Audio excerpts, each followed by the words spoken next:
What is up, everybody? It is Working Class on Deercast. We're into officially about a week into November. I think this is episode 105. Mr. Ross Bigger is back. What's up, guys? How are you? Good. So this one, Ross is back already. Yeah. And I think 2 episodes apart, roughly, is what we're at. Yeah. So we did an episode where we talked about what we were going to do in the next several weeks or a couple weeks from that episode. And we both did what we were going to do, and we both killed deer. Yep. Worked out good. Later this week, there's an episode coming, our normal WCB series. A lot of animal shot hunt type stories, success stories happen. I briefly go over my hunt, so you might hear some of these details again, but I thought it was only fitting because you also killed a buck. Right. And we did it doing what we were talking about doing 2 episodes ago. Yep. So I figured we'd talk about our buck stories. Sounds good to me. In a little more detail. I shared my story with a bunch of other stories, so I kind of went through brief. So Yeah. you killed an old hog.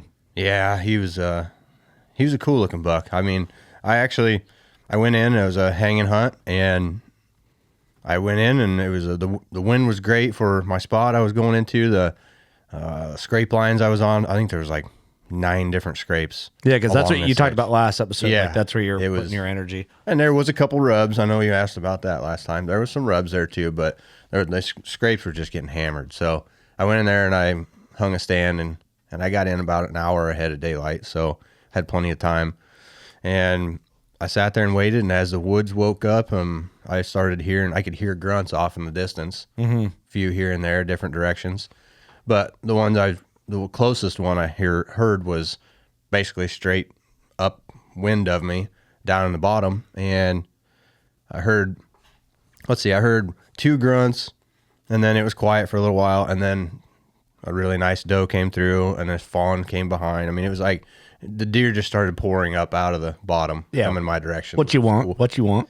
But I could still hear a grunt every once in a while. And I heard 2 of them back to back, and it sounded like they were getting pretty close. Mm-hmm. And I thought, man, this is perfect. He's going to come right up here and right in my lap.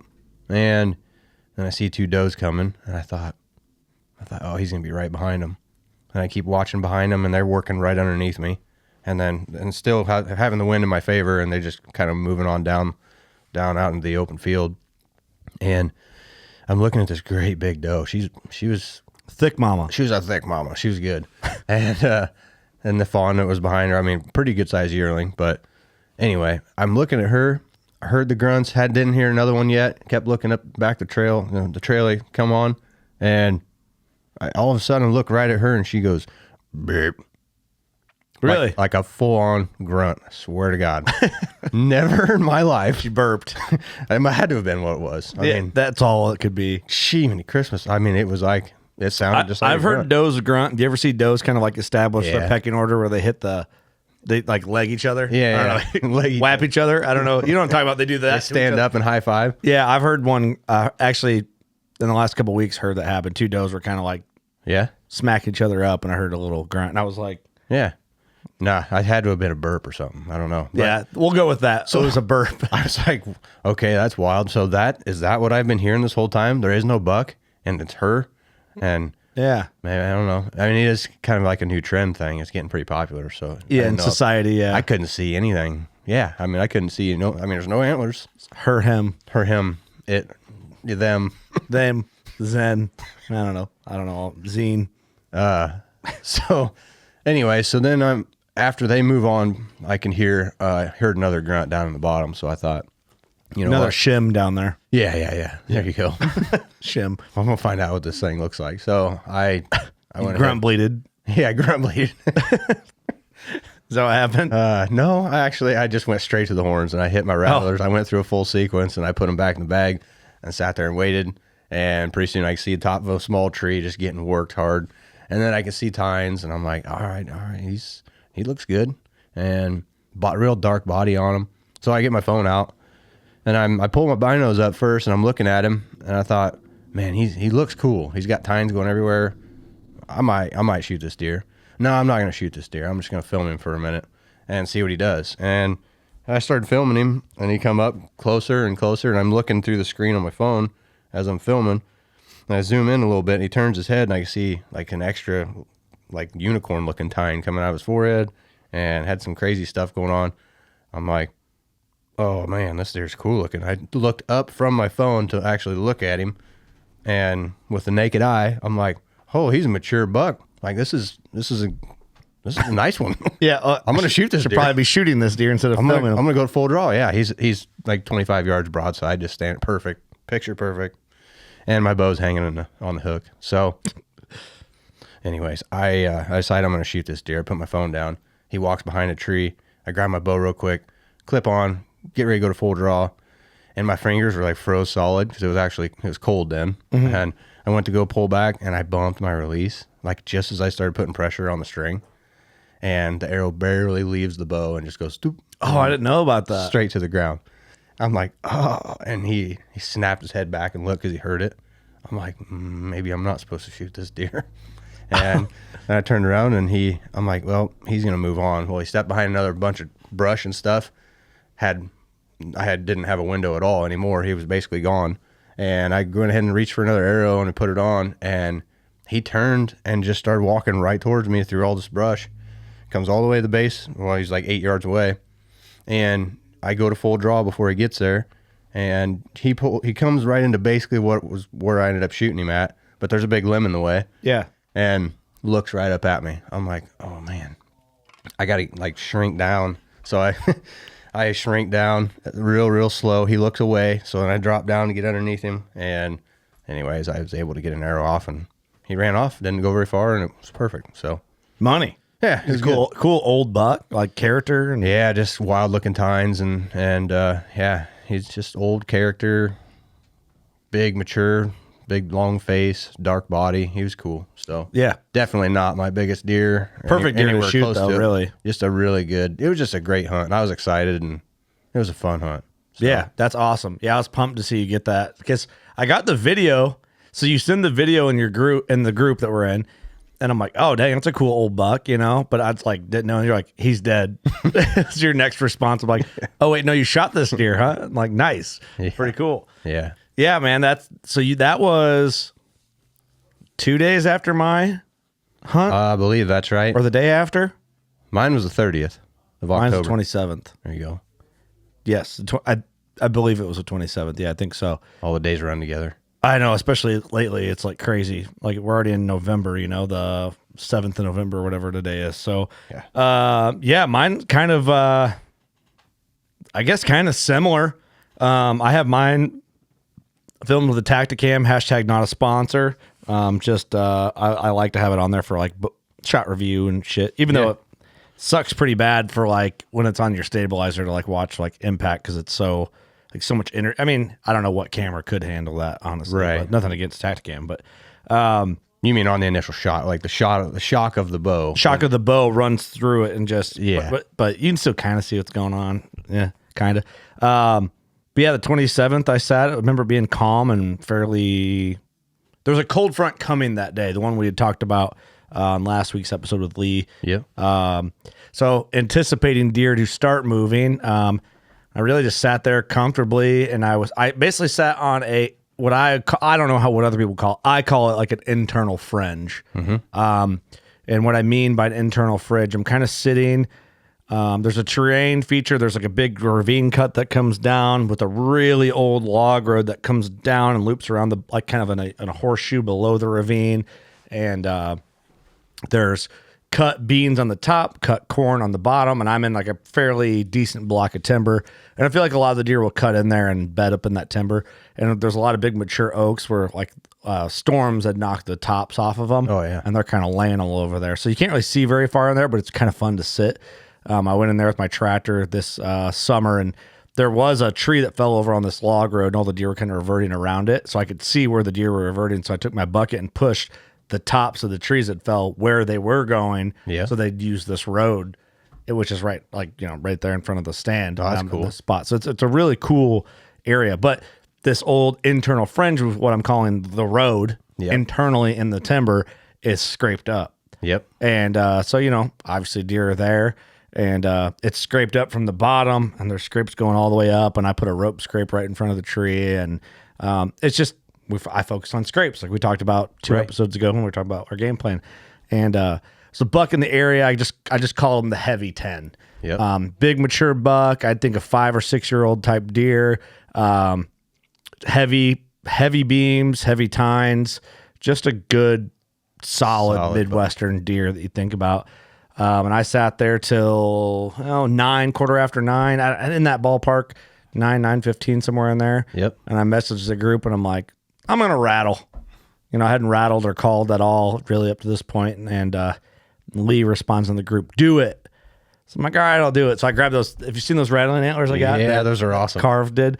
Yep. So smack them together, bam, bam, bam, and there's all the oak tops up, so it's like not real visible through the timber or down on the ground. The oak tops are. And I'm rattling, boom, boom, boom, hit them. I start tickling, and ease into it. And I look down, I see a deer coming, and I'm like, oh, coming hot. Don't know who he is yet. Yep. And my first focus is like, okay, get him hung up and not drop them because it's kind of hard to do. Yeah. And then I grab my bow and I look and I kind of pull the loopholes up and I look. I'm like, oh, heavy 10. And he goes down and destroys a poor, like same thing with your buck, like a sapling or something like that. Yep. Just shreds it up. I'm like, all right, I'm hoping he comes up on this road because there's my shot. Right. Right where my rope scrape is. And I'm watching him tear that tree up. I'm like, all right, yeah, I'm going to shoot this deer if he comes in. Then boom, there he goes. He's coming up the hill. And then there's a big round oak right in front. And I'm like, I'm going to draw when his head goes behind there. Yep. I draw, and I got this all on footage, so it's pretty cool. That's on cool. film or whatever. Footage is like an old-timey term, isn't it? Film is an old-timey term. Yeah. Nobody uses film anymore. Yeah. Anyway. Sounds fine to me. He comes in, and he's at 10 yards or 15 yards, comes into like 9 yards-ish, and I stop him and boom, crank him. And right when I hit him, I'm like, perfect, dude, perfect. And he goes up like 10 yards, and he's standing there, and I'm looking at him. I'm like, well, if I shoot him again, I'm going to shoot him right where I shot him. Right. And I can see the cut from the 2-inch blade, the broadhead, like the slit. Yeah. And I'm looking at it, I'm like, all right. And he's kind of moving slow, and he's walking. And I'm like, well, if you're going to give him the opportunity and you're there. So at this point, he's at like 19 yards. Yep. I shot him at 9. He's gone 10 yards, and he's moving slow, and he's walking, and, maybe ruddy. I think my perception is like he comes in looking for a fight. Sure. And he's like, whoa, adrenaline rushed. Like, Amped up. So I just took his lungs out, and he gets in. He starts to get to this tree, and I'm like, all right, I can get it one more time. I load another arrow, get it cocked back, put it in. He's quartering away just a touch, sinking in, and just full-blown heart pump him 2 inches from my other shot. And then I see him take off, and right from there, I just see the whole right side of him. He's got 4 holes in him. Good. I can see just blood like crazy. And so I'm just go low, low, low, low, low, and disappeared. So I'm like, I think he's down. Yeah. He's got 2 arrows in him, 4 holes. Yep. He's got 4 inches of, well, technically, he'd have 12. Yeah, he got a lot of holes in him. A lot of inches of holes. 8, I guess. 2, 4, 6, 8. Yeah, 8. There you go. Good thing you're not into construction. No kidding. So I messaged the boys. I actually downloaded the footage, just sent the group the video to the group. Yep. And then Eric called me. He's like, "Do you think he's down?" I'm like, "I'll tell you that deer's not dead. I'll quit hunting." Yeah. And he goes, "Okay, all right. I'm sure he's down." So I sat there for another 2 hours and just enjoyed it. Yep. It wasn't windy. It wasn't cold. It was a really nice day. Comfortable. So I just sat with my feet kicked up, and I got down and recovered him. He's good, just shy of 150-inch 10. Yep. Heavy, broke off his Beautiful buck. Yeah, he broke 3 or so inches off his 3, his left 3, I think. Yep. But yeah, heavy tined, heavy buck. Good, solid deer. Solid deer to kill. Yeah, Perfect. mature. Yep. I think I would say 5 or 6. Yeah. Especially from some of the trail cam pictures I have too. So Yep.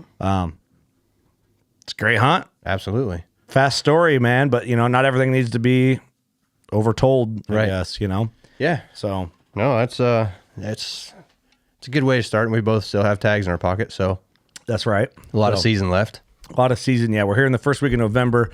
I guess we should probably talk about what we're doing the next couple weeks since we did that 2 weeks ago. Yeah, there you go. Yeah. What's your plan? Does, whatever that means. Follow the does. Follow the does. I think It depends on your property. Here's what I'm going to do. Focus on does and how does use terrain or destination food sources. I think you're going to start seeing does not want to be out in the open because they're tired of being like sexually harassed. Probably. So I think they're going to hunker down a little more maybe in the next couple of weeks. But I think the best days of hunting are ahead of us in the next 10 days. I think so too. Even though last weekend might be was it last weekend? No, the weekend before. I'm mixed up. I started off the weekend for Team WCB and there was like boom, boom, boom, 9 or 10 bucks killed in a row. Boom, boom, boom, boom, boom. That cold front, and we were pre-rut, we're pre-gaming, so that was a pre-game burst of bucks deer running around. They're grunting. They're not with the doe. They're very receptive to calls. We're getting awful close to this breakout session, though. I mean, it's gonna be crazy. I like everywhere. I like where we're at now. The 6th and 7th is a really fun time to hunt, but I think even. I think the 10th through the 15th can be even better sometimes. Yeah. I mean, sometimes you kind of experience some lockdown stuff. And that's where you always hear guys like, I think like Black Friday is a great day to go hunting because typically you have the day off. Right. And that's a good day. I like that. The problem in Illinois is it's the weekend after first shotgun season. So it depends on how hard your property gets clobbered. Right. That's right. Yeah, it does change things. But yeah, I don't know. I mean, I've had good action all the way through. I don't know. I think the weather changes. I think different phases of the rut. You might get in a phase where it's lockdown, but you're still these bucks will get done with the doe and then head on to look for the next one. You just want to be there in between. You got to be in the game. Yeah. And you got to be there to shoot them. So that's right. Got to be there. Yeah, it's November is special, man. I think anything can happen at any time. I think. It's easy to steer yourself into talking yourself into make wrong decisions. Mm-hmm. Like my mental game messes me up a lot. Like where to go, how to go, when to go. Yep. Kind of gets me. I mean, but really right now there's really no wrong choice. Make sure your wind's good and be there. Go hunting. Go hunting. Go hunting. Like Nick Morris is coming back up again. Go hunt and see what happens. Yeah. Sometimes that's the best thing to do, man. And you can go off of what anybody else has told you. Hey, this work, this is what you need to do. This is what you should do. But your own experiences are gonna steer you in the direction you want to go.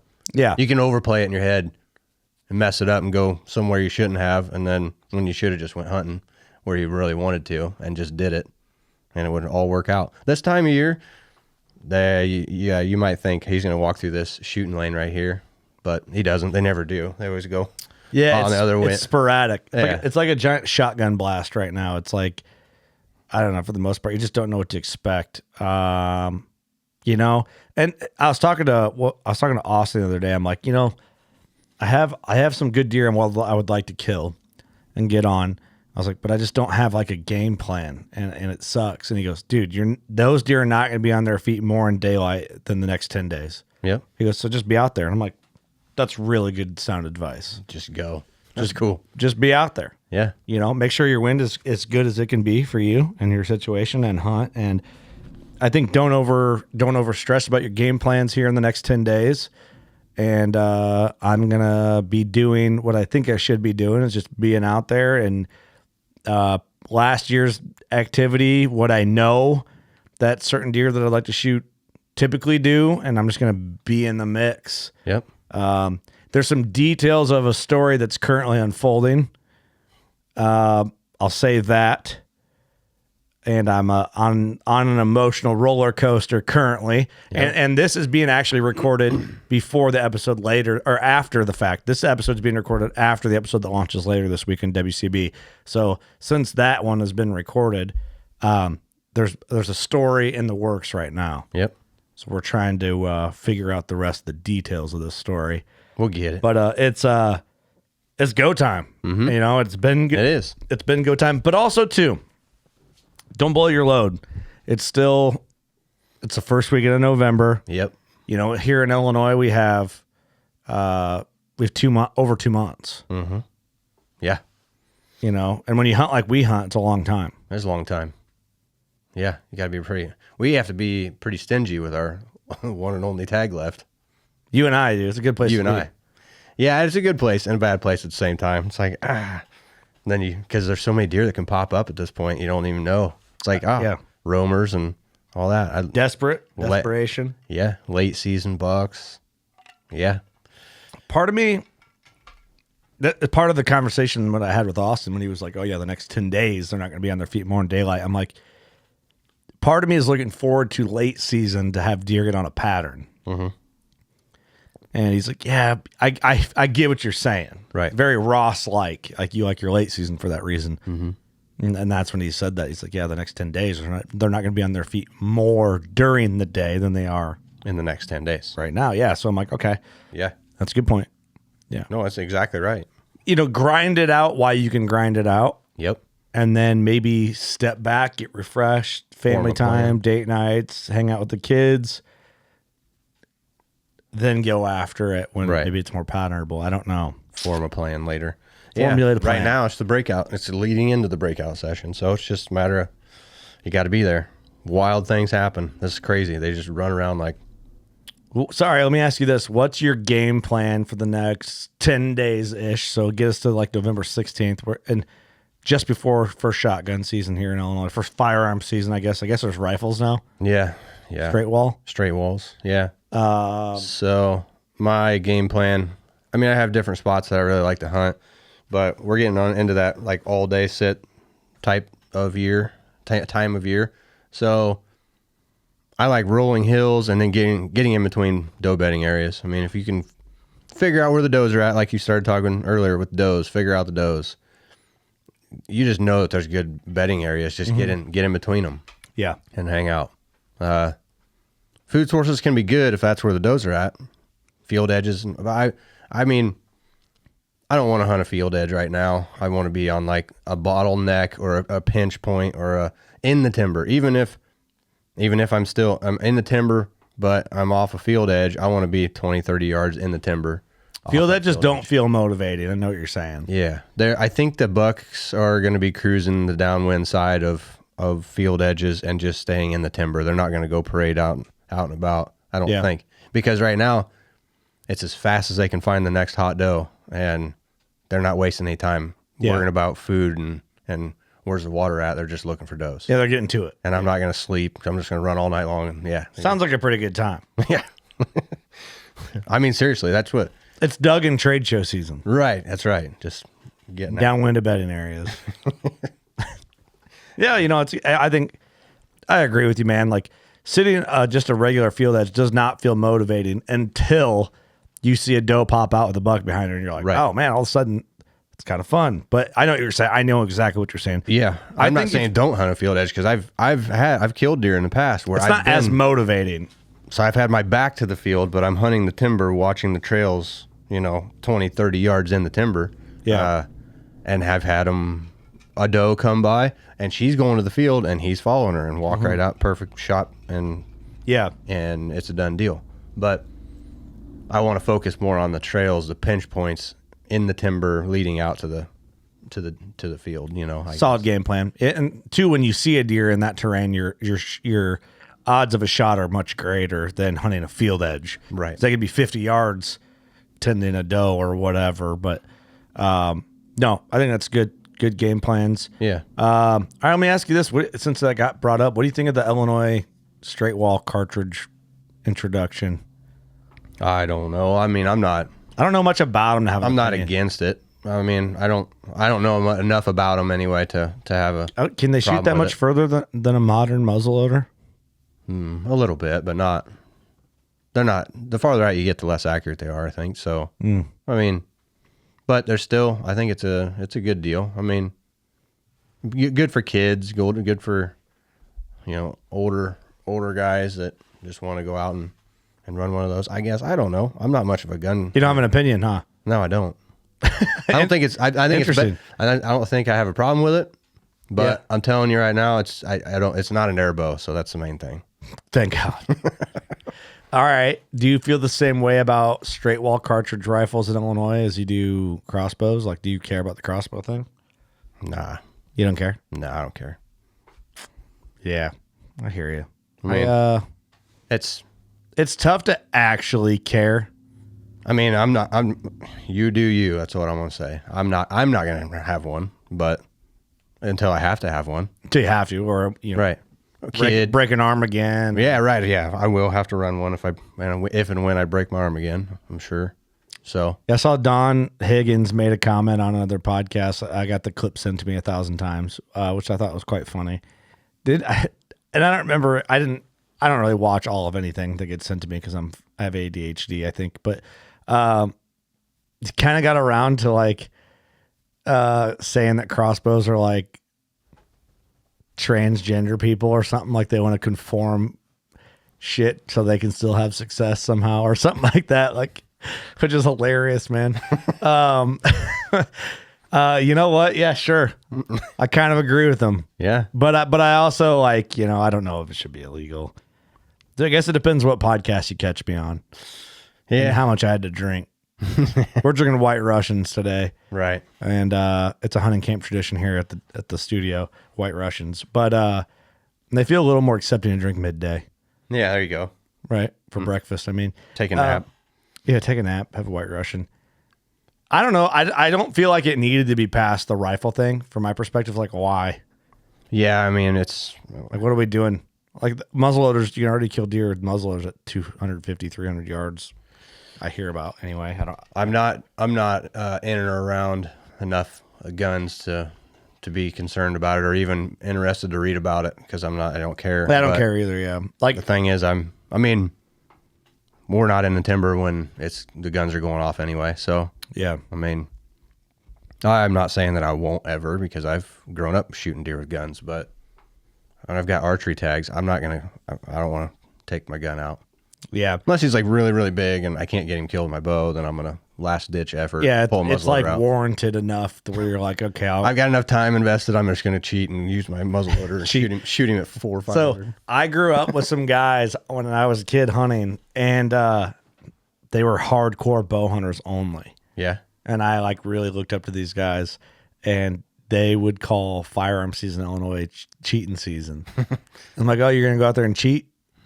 And it's like, I remember being like young, like, you know, I don't know, maybe 17 at the time, being like, oh man, I don't want to be a cheater. Yeah. Well, I'm not gonna dog on gun hunters. I'm not either, but I'm just saying, like, I grew up with that. Right. Well, You know? I'm just like I say, even with the crossbow thing, the gun thing, I don't just you do you. But the crossbow thing, dude, like, go back to that time frame when those dudes were calling us cheaters for gun hunting for 3 days a year. Yeah. I'd never heard about crossbows. Right. It wasn't a thing. Wasn't a thing. No. Nope. So maybe Don Higgins has a point. You didn't hear about people being shims Yeah.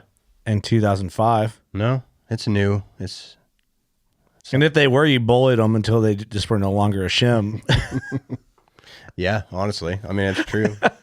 I'm not saying I did. I said people did. You know? Right. Right. But can you name, like, when you knew about a crossbow hunter and like when we were like 15, 16, 17 in that time frame? It would have been. Last 5 years has really been when it. That's when it fired up. Yeah. I mean, yeah. When I was 20, I probably started hearing about a crossbow here or there, but it was always, an old guy, like older gentleman that can't shoot a bow anymore. Yeah, he's got him a crossbow, got a doctor's permit, and he's his shoulder's bad. Yep, got a doctor's permit. He's the only one that gets a crossbow. So, I would have been really tough to be a crossbow company back 15 years ago because you're only selling like 3 a year. Maybe, yeah. I will say this, a bold statement. I do think if you're an able-bodied male adult and you're shooting a crossbow just to shoot one over a compound, it's kind of a bitch move. Yeah. I'll say that. I'll stand by that. I'm gonna have to say the same. Yeah. But here in the same breath, I'll also say I'm not gonna go out of my way to like passionately hate on you for it because I don't have the energy for that. Right. But I'll just say that statement and I'll stand by it. So, and then I'll say that I'll agree with you. I don't care, but don't start flexing on a big deer that you shoot at 80 yards with your crossbow. Because I don't want to hear about it. I don't want to hear about it. Just do your thing. Yeah. Okay, I'm with you on that. That's fair though, right? Like, You go hunt your property however you want to hunt it. Just don't push your stuff over here. that's fair. And then we got the trad guys saying that about the compound guys. There you go. But you know what? Drawing a bow and pulling a trigger are two different things. Yeah, No matter if there's wheels on the bow or not. that's right. I agree. It's a stupid, reoccurring conversation, Yeah, but it's fun. it is fun. The shims out it's there. it's just a matter of what everybody. It's what makes the world But if go you're around. an able-bodied grown adult Yep, and you got a crossbow, and that's all you got. First time hunter. nah, No, no. Let's try again. Kid, maybe a kid first time hunter. Yes, right, yes. I'm for children using them. Yes, right, but, children and the elderly or wounded. right. I agree. Yeah, But definitely. if a guy able body walk in, 35 years old, If you're like, you're yeah, in I a bow like the shop. crossbow, I'm like, yeah, and a bow, you walk into a bow shop and there's a crossbow section and there's the bow section. You walk out with a crossbow. That's something went wrong there. And it may and it might not be his fault. Maybe the guy selling the bow realized he could make more money selling a crossbow. Talked him into it. You I never feel know. like dudes that go in and pick the crossbow over the compound, they're able-bodied males. They also wear K-Swiss shoes right, as a male adult. probably. Remember K-Swiss? Yeah, I do. That's back in the day when you call kids gay for wearing them. Yeah. Oh, yeah, definitely. Yeah, you wouldn't. Nobody got to walk by without being called gay. Nobody. Nobody. It's funny how much has changed since we went to school, man. I thought we were like in the new era, and it's like it's changed again to like, Holy cow. you know, we were kind of old school, like 90s kids Yep. are kind of like, oh man, the 90s, you can't say certain words you used to say all the time in the 90s. you Right. know? And we say them on the podcast because it's just unapologetic, and people are like, "Ugh," you know, pulling at their collar, like, Did I "Oh." say that? I wouldn't say that, but it's fun. I don't know, man. I'm not really against it. I'm not putting energy to hate on anybody for it, but Right. But I think it's like, think about Oh, if it come down to it, yeah, I'd definitely make fun of them for it, drive them in the ground, say that, you know. But I don't need to. if it came down to it, I'd make fun of them. Oh yeah, I'd go all out. But Yeah. if we don't have to cross that bridge, I'll just leave it alone. Couple times at trade shows this season, it must have been episode 500. We had the big great crossbow debate, and we're all two sheets to the wind, you know, like what we do. And like some guys were like, "Oh, I heard what you said about crossbows and this and this." I'm like, "Well, hold on, let me say, no, don't be backing down now." I'm like, "I'm not backing. Do you think I give a shit what you're gonna say to me right now about crossbows? I don't care.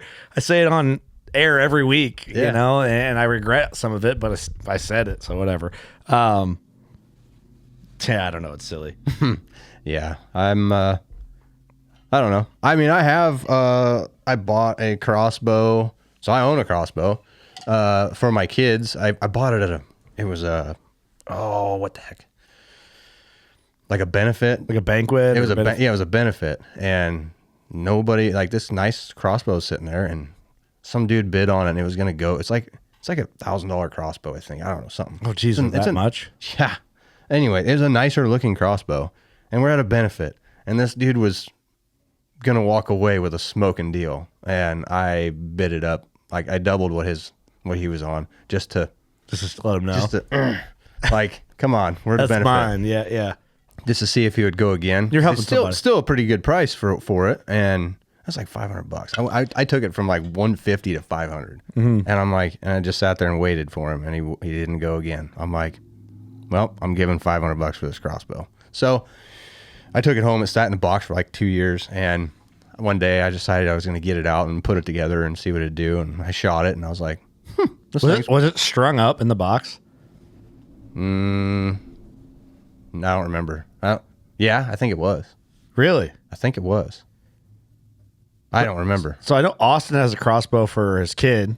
That's Cody what- killed his first one. Yeah. And he said it blew up on him. Really? I guess wherever he took it was like, oh, you got to replace the string like every 2 years on him. Oh, geez. Well, this thing's a ticking time bomb then. So I what's scary about I took it out and I let my oldest shoot it, and he wants to take it hunting, and I'm like, and I don't have a problem with it, I suppose, but For a kid. yeah, he's 8. And he could do that, but because he's a couple years away from being able to pull 40 pounds. So Yeah. anyway, haven't done it yet though. He shoots in the yard. He shoots pretty good, but I don't know. I just haven't pushed it yet. Yeah, it's because I got mixed feelings about it. So just whatever. That's honest. I mean, we're not against it, but it's worth the conversation. I'd like him to shoot a deer with the 20 gauge that I got to shoot my first deer with. I think that's my ultimate, just because it's more classic. It's like, yeah, I killed my first deer. And then you kind of graduate into bows. And I'm not talking crossbows. Like, you killed your first deer. It's one or the other. The same gun that I shot my first deer with. And now you're getting strong enough and able-bodied, you can pull back a bow. And there's no middle ground. Yeah, that's ultimately, that's how I want to do it. And that's how we all did it, really, up to this point. Right. The thing is, I find is like a lot of like guys like that get offended about the crossbow conversation. They tend to be, I feel like very left wing type liberalish when they attack you for it, for not fully agreeing with their shit. Like they don't see your middle ground conversational debate. Right. I mean, that's the problem with social media. It's hard to do that, meet middle ground with it. But yeah, I feel the same way. Yeah, they're just edgy. Just so easily ruffled. Don't take my win from me. You can't say gay because I'm a shim. Right. No. Sure. I'm gonna call you as I see you. Call it as I see it. And I see you. All right, let's get out of here. Ross, congrats on the buck. Thanks, you too, buddy. Thank you, sir. Let's go lay down a couple more. We're kind of recording late on this one, and I don't know what the next couple weeks of episodes have in store. It'll be very deer hunting focused, so appreciate you guys tuning in, supporting this series, and best of luck to you here in the next coming weeks of November. Yep. Thanks, buddy. Yep. Thanks a lot. You know what to do. Go shoot a giant. We love you. Peace.